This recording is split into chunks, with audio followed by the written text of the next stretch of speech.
This is the craziest thing I've ever watched. This is going to cause Trump to disband NATO in its entirety, I feel like. Zelensky is far too good faith. He does not understand how selfish Americans are. Was supposed to be a major step forward toward peace in Ukraine turned into a verbal warfare today at the White House. President Trump and Ukrainian President Volodymyr Zelensky engaging in a tense argument in the Oval Office. What about your position? You've allowed yourself to be in a very bad position, and he happens to be right about it. From the very beginning of the war. You're not in a good position. You don't have the cards right now.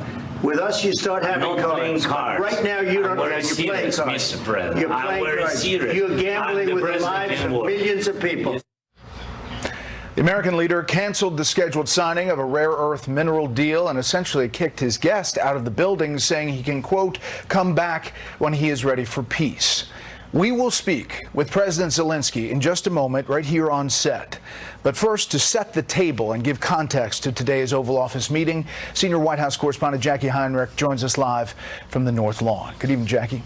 Good evening, Brett. No deal, no joint news conference, even though that meeting began warmly. The president wanted the minerals deal signed as back pay for previous U.S. support, while the peace talks continue with discussions for post-war security guarantees to come later, emphasizing the need for diplomacy with Russia.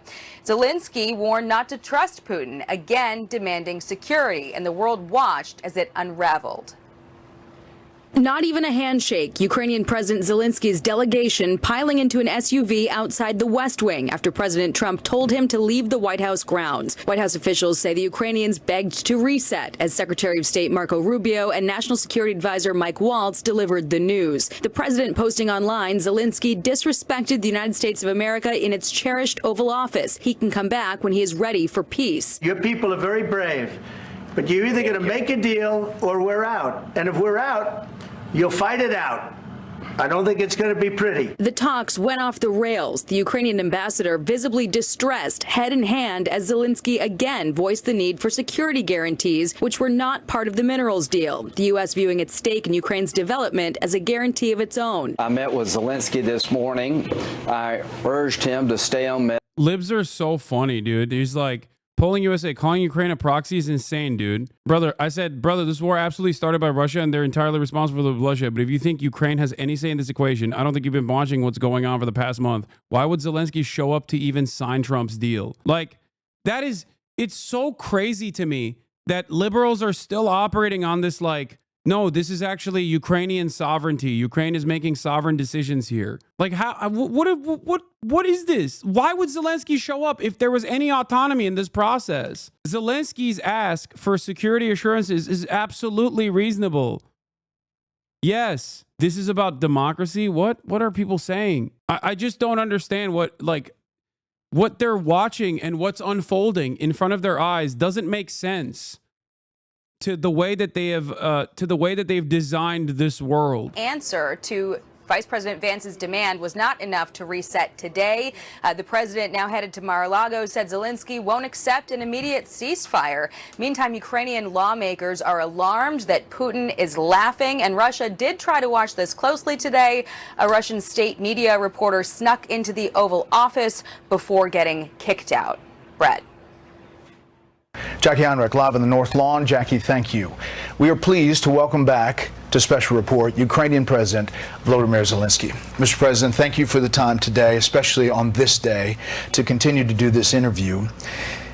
President Trump said after your meeting that you disrespected him and the Vice President and all of America in the Oval Office. Do you think you did? And do you think you owe an apology to President Trump? Thank you so much. First of all, thank you for the invitation for this dialogue, and good evening to all your country, to all Americans. I'm very thankful to Americans for all your support. You did a lot. I'm thankful to President Trump and to Congress bipartisan support. And I was always very thankful from all our people. You helped us a lot from the very beginning during 3 years of full-scale innovation. You helped us to survive.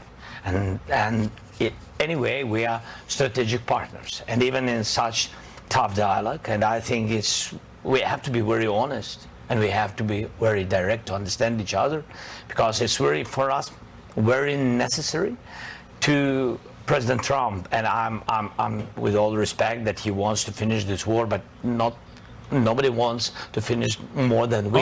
He's not because apologizing. We in Ukraine, we are in this war, we are in this battle, and battle for freedom for our lives.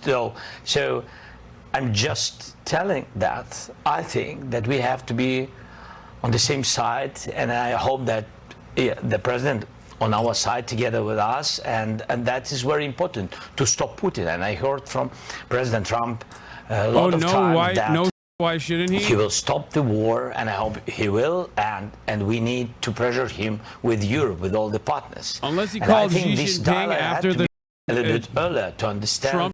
Where we are. Like, you know, I don't remember exactly, but like President Reagan said, that peace is not just an absent the war.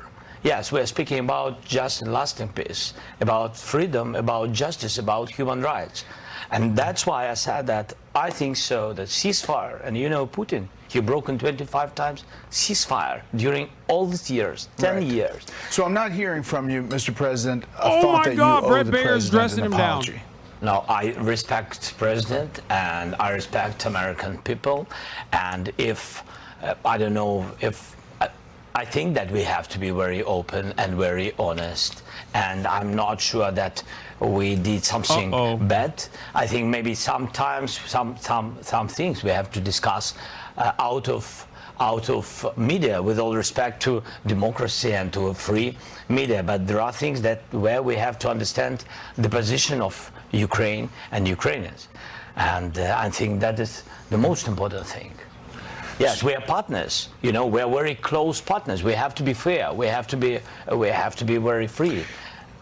I'm told that you were told multiple times from lawmakers on Capitol Hill and the White House to make today about the minerals deal and the economic deal, and then get it signed and let negotiations play out over security guarantees step by step. Is that true? I said that we have to sign this document, and we are ready for this, and this will be the first step to security guarantees, but it's not enough. I think so. Maybe I don't know something.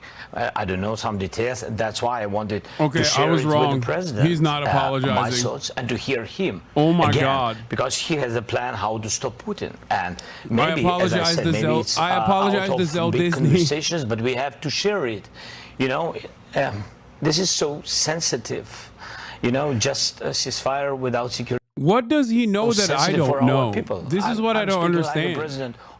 He, by the way, under no circumstances does he owe Trump an apology. Make no mistake. Of course, he doesn't owe him an apology, but Trump is a narcissistic psychopath. Does he not? Does he think he can reason with the Republicans? Like, I don't understand. Does he think he can reason with the Republicans by communicating directly to the American population? Does he think that he can break through the MAGA hallucinations? Like, that is insane. Don't need to lose Europe, and they also want to know next steps. We have to be very open to understand how to stop the war. Right. But do you think the public spat in the Oval Office in front of the media served Ukrainians well today? I think this kind of spat is I mean, this this is not good for both sides anyway, and I very open, but I can't, you know, change our Ukrainian attitude to Russia, and I don't want they kill us for us. You know, this is very, very clear that Americans are the best of our friends, Europeans are the best of our friends, and Putin with Russian, their enemies. And it doesn't mean that we don't want peace. We just want to recognize the reality, the real situation. President Trump is convinced. Damn, maybe Eastern Europe is not your forte. Okay. Just wait. What I think. Ukraine wants peace, and we will have anyway diplomacy. We will have negotiations. I only said that I think so. It's about just and lasting peace. It means that we have to be very strong at the table of negotiations, and at these negotiations, Ukraine and Russia, like sides of this war, have to be, and the United States and Europe. That's what I said. So we are ready for peace, but we have to be in strong position. What does it mean? Just to know that our army is strong, that our partners with us, and that we have security guarantees. Am I not right? Leaving the White House today, President Trump said this. He's looking to go on and fight. He wants to come back right now, but I can't do that. Ukraine is your What do you make of kryptonite. that? You somehow do you want always to continue miss. fighting? Do you want peace? Okay, And if y'all you- are some of the dumbest people I've ever encountered. Dude, this doesn't change the insanity of Donald Trump. What is wrong with you? Even him apologizing most likely would not have changed the insanity of Donald Trump. And You're thanks for misunderstanding my invitation. point. Again, the deal on minerals is the first step to security guarantees. It's meant for the peace, closer to peace. That's why I'm here. And we have tough situation. To understand it is to be in Ukraine. You saw it, Brad. You was once. Thank you again. So I think that's very important to understand what's going on. But I respect my soldiers and our people, our civilians who work and support our warriors. I can't say just stop. Nobody will stop because everybody afraid that Putin will come back tomorrow. We want just and lasting peace. It's true. We want security guarantees. We raise this topic about NATO the quickest way, but not all the countries are on this side. I said, okay, if not NATO, nobody is pushing. If not NATO, let's build NATO in Ukraine. That's my position. Europeans are ready to have contingents on our territory, boots on the ground.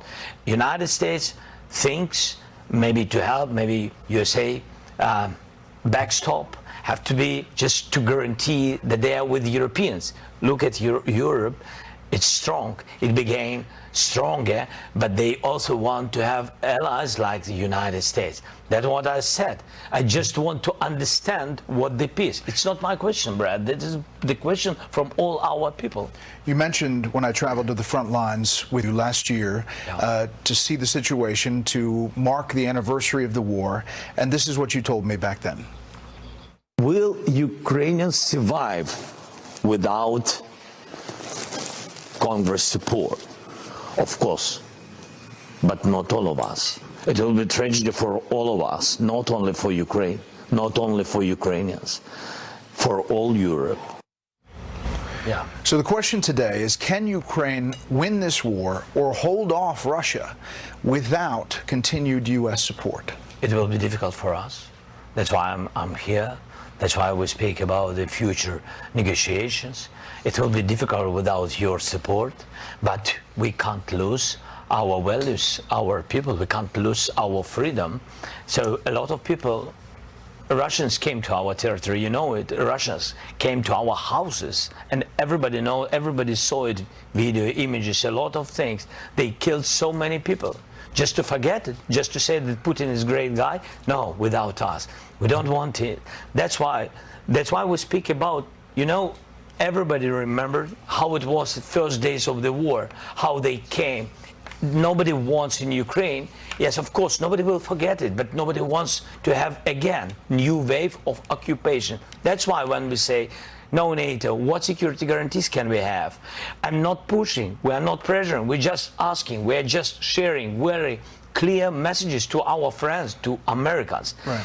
If you stay with us, thank you so much, but let's do the infrastructure of security guarantees. Let's just share with our people, that America, stay with us. That's great. We count on it. But just to share it and to say it, that's all. How does the war end? How do you get to a deal? You're at a place right now where there is no deal.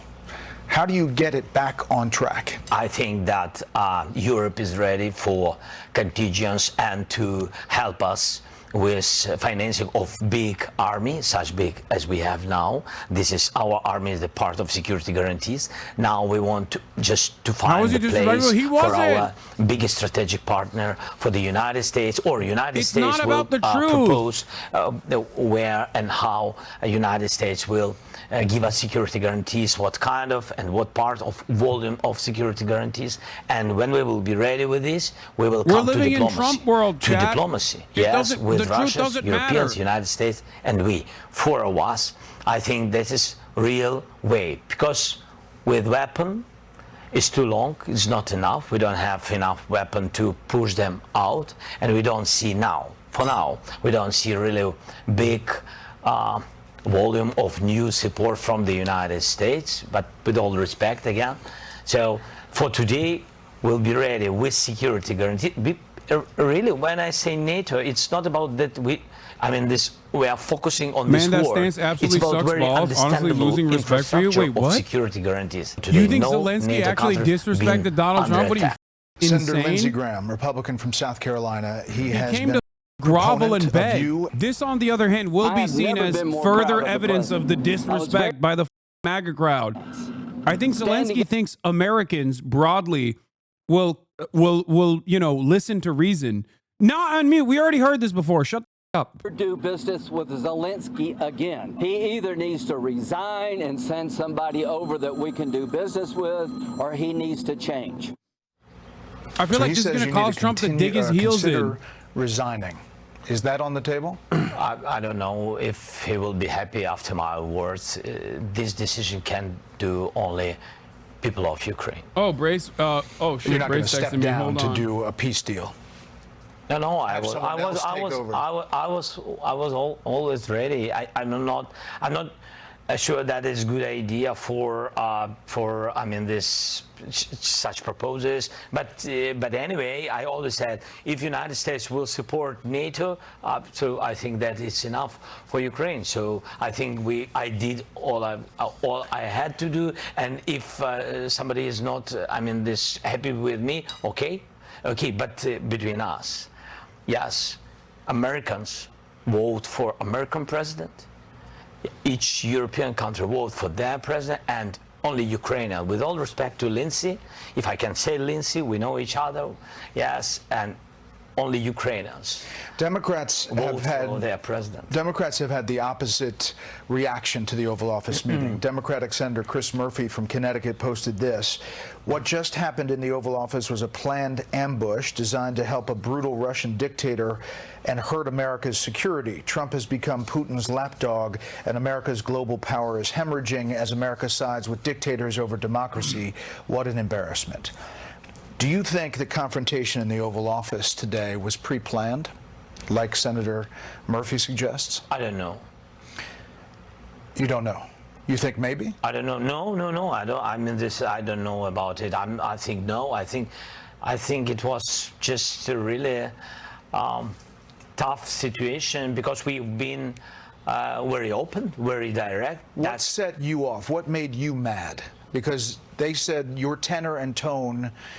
It's not about mad. It's not, Brad. You see, how to say, when you are in the United States, and for example, president or vice president or somebody or senators, it doesn't matter, big politicians, yes, when they, for example, say that Ukraine is almost destroyed, that our soldiers run away, that they are not heroes, that Ukraine lost millions of civilians, that his president is dictator, you know?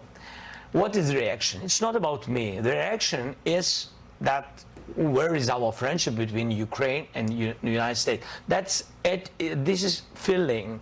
And that's why I do not want to lose our great partners at the United States. And I just said that it's not the first time. Bro, I swear to God, Trump is such a insane sociopath. He's going to sell Ukraine to Russia. And I said, please, be This correct. is going to cause Trump to disband NATO in its entirety, I feel be correct like. with this number. When you say about the number, Zelensky each is far too good faith. He does not understand how selfish Americans are. This is the craziest thing I've ever watched. It's not just territory, it's houses.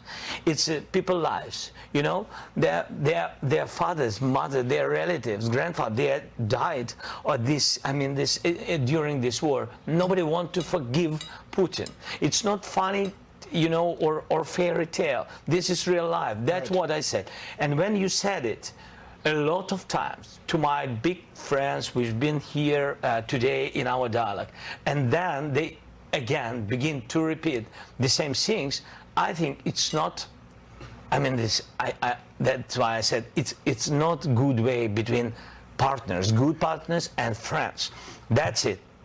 And I think that if journalists asking questions to president, with all respect to vice president, I mean, he has his interview. Mr. This President, is our dialogue. Shouldn't this dynamic, if you're going to be like this, be behind closed doors, not? Of course. And so do you regret that? Are you regretting that that happened today? Regretting? Yes, I think it was not good.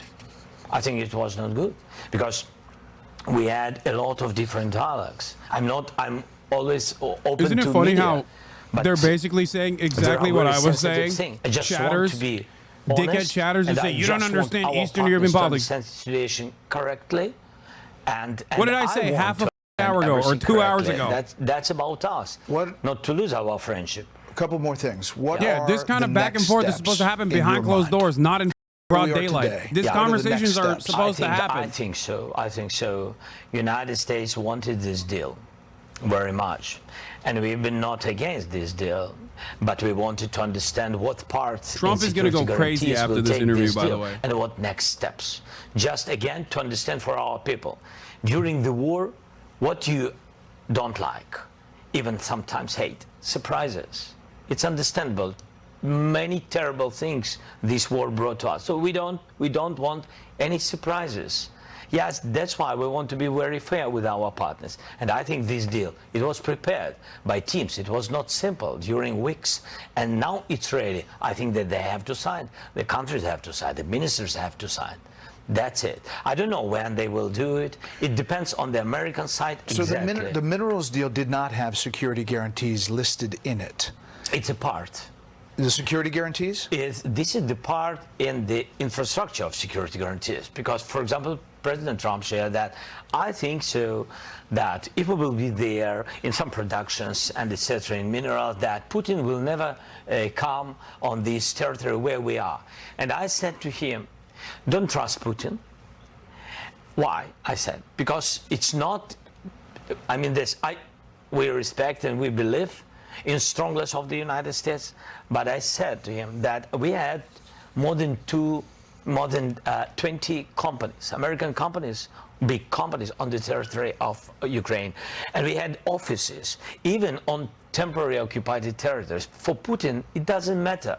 It's American, European company or Ukraine, it doesn't matter. He just came and occupied it. That's what I said. I think this is a great idea, how to strengthen Ukraine and how to make business between two countries, how to make additional jobs for two countries. But it's not just this will not save us. I read what the Democratic senator said, that Trump has become Putin's lapdog. Do you agree with that President Trump is too close to Vladimir Putin in your mind? Brett, shut up. We spoke about it, and I think today Brett, very openly, stop baiting him. He said that I want to be in the middle, otherwise I will not put these guys at the table. And is he right? I want to be very honest. I want really him to be they're gonna nuke him, more at our side. I will explain why. Because it's Trump not just that the war began somewhere between our countries. The war began when Russia brought this war to our country, and they're not right. And they are not right. They didn't respect our territorial integrity. They brought the war on our territory to our families. Sorry for repeating, to our houses. And they're not right. And of course, all the Ukrainians want to hear strong position of the United States on our side. From one side, it's understandable. From another side, he wants to find some way of dialogue with Putin. But he always said, as I remember, he always said that peace through strength. And that's why I think that he's strong, United States strong, two parties together in this question, two parties always together against Russia. You're very strong to do strong steps against Putin. Americans are worried about where the money has gone. Yeah. Will there be a very rigorous accounting of where the money has gone? It seems like there is some question about whether there's corruption or sold military equipment. No, it can't be so. 100 billions we've got during 3 years. 183 from the U.S. Yeah. Now, on the paper, in the documents, yes, but we have, in fact, because 67 came like a weapon, It came through the border. It's checked and it's fixed by everybody, and we shared it not once with the American side, and 31.5 it was direct financial support to the budget. Again, it's very open, it's digitalized, it's open, free, and please, if somebody wants to check it again, we are very, very open with this. Last thing, Mr. President. Yeah. Do you think your relationship with Donald Trump, President Trump, after today, can be salvaged? Can be. Yes, of course, because it's relations more than two presidents. It's the historical relations, strong relations between our people. And that's why I always began with to thank your people, from our people. And this is the most important. And of course, thankful to President, it's and not of course a democracy. To Congress, but first of all to your people. Please, your people stop. help to save our people. People, the first. The people's Human wishes rights, don't matter. The first. They're This not is on your very, side, very Zelensky. important. And we are MAGA thankful. is a cult. And Don't sorry say for it. this. I mean, this, we wanted very much to have only He strong literally relations, thinks he can and I'm reason with very the American confident we will have public. it. It's insane. Mr. President, we're honored that you kept this interview. Thank you very much for the time. Thank you. Thank you so much. Thank you. When we come back, we'll bring in our panel for analysis. This was one of the most insane things I've ever seen. I think he legitimately thinks if he talks directly to the MAGA audience, okay, that they will listen to reason. They will not. Also, the opinions of the MAGA crowd in general, they're not relevant at all. Trump's own personal mania is the most relevant factor. I think ultimately it's defense contractors and where they go and what their interest is, but any sort of posturing against Donald Trump will do everything in his power to undermine that deal. Especially after Zelensky actively said, no, I'm not apologizing. You are all brain dead. I think people don't understand my position here. Okay? People don't understand where I'm coming from. I'm not saying Zelensky is in the wrong. Okay? I don't even think he disrespected or undermined Donald Trump this morning. What I'm simply stating is Trump is not normal. He is insane. He very clearly did an insane thing today. What the f? That's it. Do you have a Ryan Ruth apology form? First of all, I've been a #1 Ryan Ruth loyalist since day one, so I don't need to apologize for anything. If he says sorry, he would be toast among Ukrainians. They are embattled. Bro, I'm serious. It's just all right. I'm gonna talk to Brace Belden right now. Okay.